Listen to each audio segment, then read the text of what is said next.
The revival.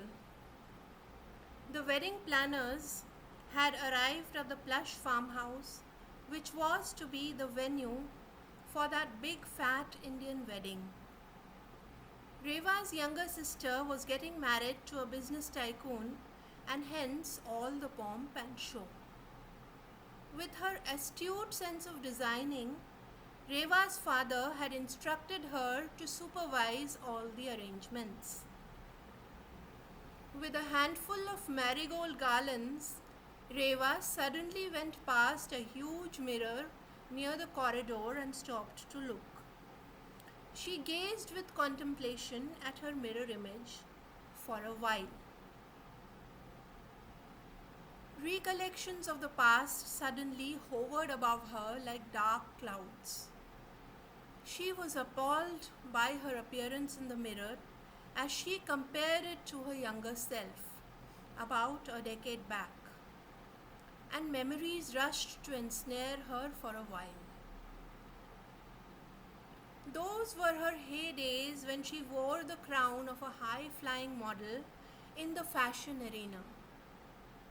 She remembered how charming men of all ages would enamor her, some with their wit, some with humor, and others with chivalry. Yet, Reva's ambition resisted all the charm and glamour as she aspired for a higher pedestal in life. She had always been a high achiever, both academically and otherwise. And though she had no dearth of admirers, she had forever remained or feigned to be oblivious about one ardent and secret admirer of hers. It was Nishant, the shy guy who looked rather nerdy, wore thick spectacles, and dared not look Reva in the eye, leave alone talk to her. Reva and Nishant were like chalk and cheese, two ends of the spectrum, but Reva didn't have the slightest cue of the die-hard romantic side of Nishant. He worshipped her, but in secret. Days passed into months and months to years. Climbing up the successful ladder, Reva had a stint with alcoholism and drugs, while her parents consulted counselors and rehab centers to get back their beautiful daughter.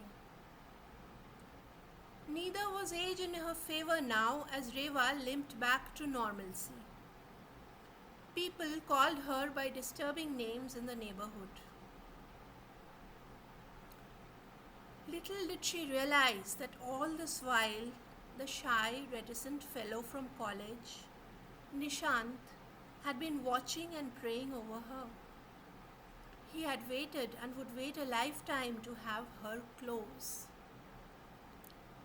Reva was awakened from her stupor by a familiar voice, now manly, yet gentle and soothing as always. "Hey Nishant!" "Shh," he whispered while putting a finger on her lips. "I know your answer is yes," he said. And both wept warm tears in a tight embrace that would unite them eternally.